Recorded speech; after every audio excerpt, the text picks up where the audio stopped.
La maison était petite, exiguë même.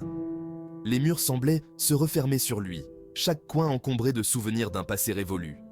Elle contrastait fortement avec le grand château qu'il appelait autrefois son foyer. Là où autrefois, il y avait des salles de bal et des jardins luxuriants, il n'y avait maintenant que des ruines et des souvenirs. Pourtant, pour Dudiane, elle exerçait une étrange fascination. Chaque objet, chaque recoin semblait raconter une histoire de survie et de résilience. C'était un refuge, un sanctuaire contre la tempête qui venait de ravager sa vie. Ici, il pouvait enfin trouver un semblant de paix, loin du chaos extérieur. « Fais comme chez toi, mon garçon, on t'installera correctement demain. » Jura avait une voix douce, presque paternelle, qui contrastait avec son apparence rude. Jura, un homme à la carrure imposante, le guida à travers les 3 couloirs.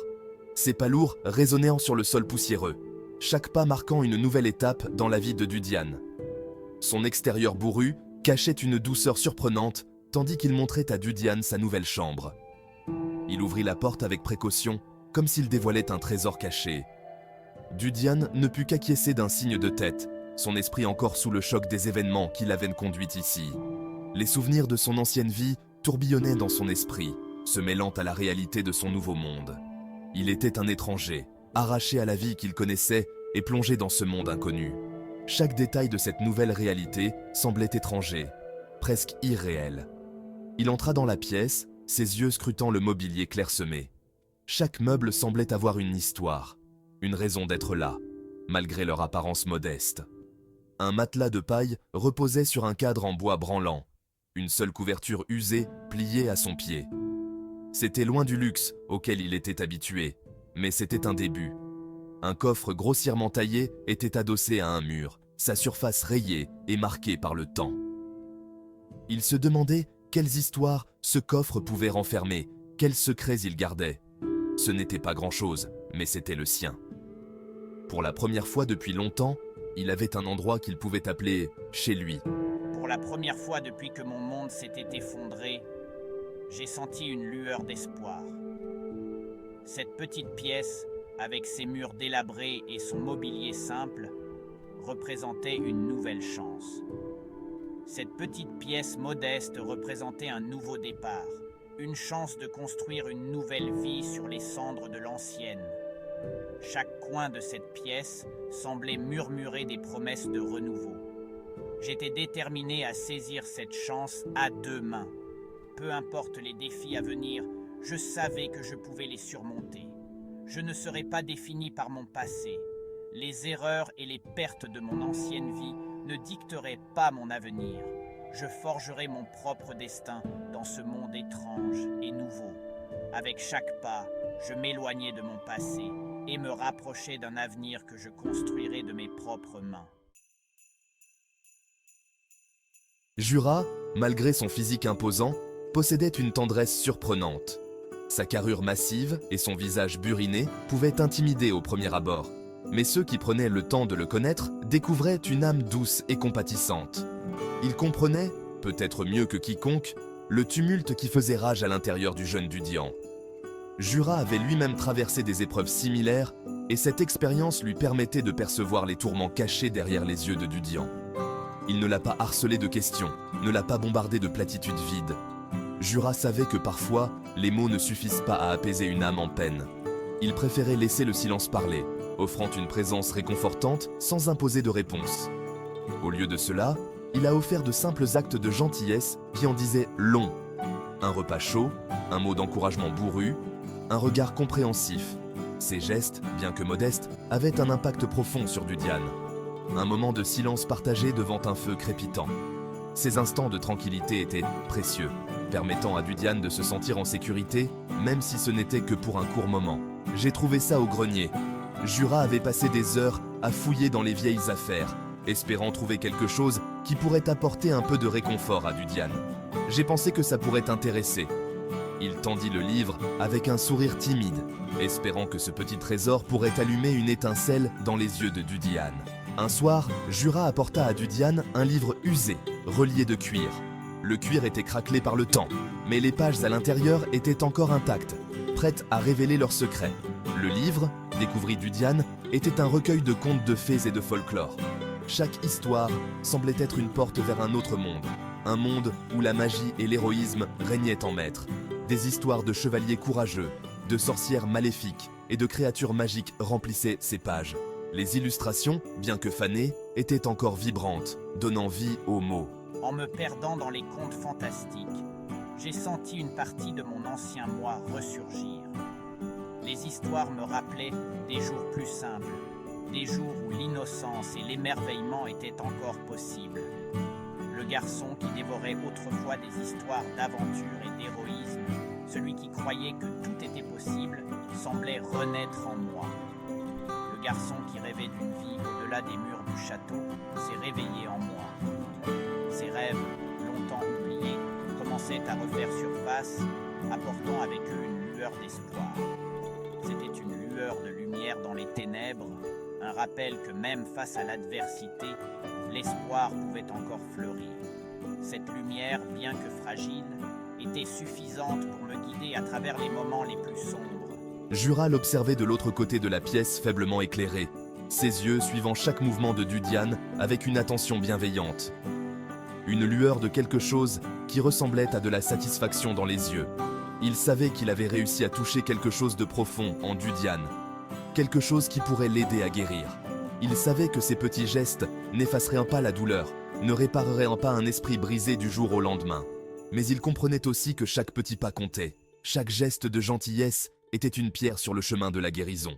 Mais c'était un début, une façon de montrer à Dudiane qu'il n'était pas seul dans ce nouveau monde incertain. Jura était déterminé à être cette présence constante, ce pilier de soutien sur lequel Dudiane pouvait s'appuyer. La maison, Dudiane l'apprit rapidement, était bien loin du château, à la pointe de la technologie auquel il était habitué. Ici, il n'y avait pas de commande vocale, pas de systèmes automatisés, pas de gadgets complexes qui rendaient la vie facile. C'était un contraste saisissant qui l'obligeait à faire face aux dures réalités de sa nouvelle existence. L'absence de telles commodités, bien que déconcertante au début, est rapidement devenue une source d'intrigue. Je me suis retrouvé fasciné par la simplicité de tout cela. Il observa comment Jura allumait un feu à l'aide d'un silex et d'une pierre à feu, s'émerveillant de l'habileté et de la précision requise. Il regarda, les yeux écarquillés, l'homme costaud réparer une chaise cassée avec rien d'autre que quelques outils rudimentaires et ses mains nues. Chaque tâche, aussi banale soit-elle, était un témoignage de l'ingéniosité et de la résilience humaine. C'était un rappel brutal que la survie ne dépendait pas d'une technologie de pointe, mais de compétences de base et de débrouillardise. Des qualités que Dudiane, choyé et protégé dans sa vie antérieure, était maintenant contraint d'acquérir. Cette prise de conscience, bien qu'intimidante, a allumé une étincelle de détermination en moi. J'apprendrai, je m'adapterai. Je ne serai pas un observateur passif dans ce nouveau monde. Je maîtriserai ses coutumes, surmonterai ses défis et tracerai mon propre chemin. Alors que le soleil plongeait sous l'horizon, les vestiges de la ville en ruine se teintaient d'une lueur dorée, presque magique. Les bâtiments effondrés et les rues désertes semblaient raconter des histoires de jours meilleurs, de vies autrefois pleines de promesses. Projetant de longues ombres dansantes sur le plancher de bois, les ombres semblaient jouer une danse silencieuse, une chorégraphie de souvenirs et de regrets. Jura alluma une lampe à huile, ses mains tremblantes, trahissant une fatigue accumulée par des années de lutte et de survie. Sa flamme vacillante, jetant une lueur chaleureuse sur la petite pièce. C'était un acte simple, mais dans ce monde de ténèbres et de désespoir, chaque petite lumière avait une signification profonde. Et pourtant, il avait une certaine signification pour Dudiane. Pour lui, cette lumière représentait l'espoir, une lueur d'espoir dans un océan de désespoir. Dans la douce lumière de la lampe, les murs de la petite pièce semblaient de moins oppressants et l'air moins lourd. Entouré du crépitement réconfortant du feu dans l'âtre, il se sentait enveloppé d'une chaleur qui allait au-delà de la simple température. Il sentit un sentiment de normalité revenir. Pendant quelques heures précieuses, il pouvait presque oublier les horreurs du monde extérieur. Le poids de son passé sembla se dissiper. Les souvenirs douloureux de perte et de lutte s'estompaient, remplacés par une paix temporaire. Je me suis retrouvé à converser avec Jura, à partager des histoires et des rêves, à chercher des réponses dans ses yeux fatigués, à poser des questions sur ce nouveau monde, sur les gens, sur leur vie. Chaque réponse de Jura était une fenêtre ouverte sur une réalité que je n'avais jamais imaginée. Jura, bien comme de peu de mots, avait une sagesse qui venait de l'expérience, de la douleur et de la résilience. Répondit avec une patience bourrue qui surprit Dudiane. Chaque mot était pesé, chaque phrase portait le poids des années. Il apprit les dures réalités de la vie hors des murs du château, où chaque jour était une bataille pour la survie, la lutte constante pour la survie, où les ressources étaient au rare et les dangers omniprésents, les dangers qui se cachaient dans chaque ombre. Chaque coin sombre pouvait abriter une menace, chaque ruelle un piège mortel. C'était bien loin de la vie protégée qu'il avait connue autrefois, une vie de confort et de sécurité derrière les murs du château. Mais il y avait dans cette honnêteté brutale quelque chose d'étrangement libérateur.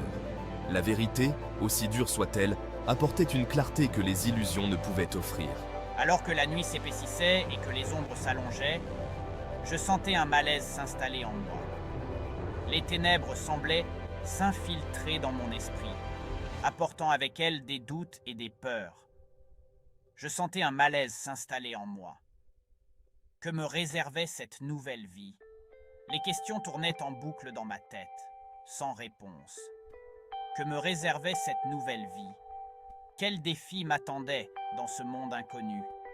Les incertitudes étaient nombreuses, et chaque pensée semblait ajouter un poids supplémentaire à mes épaules. Quels défis m'attendaient dans ce monde inconnu? Les ruines de la ville étaient un rappel constant de la fragilité de la civilisation, de la facilité avec laquelle tout pouvait s'effondrer.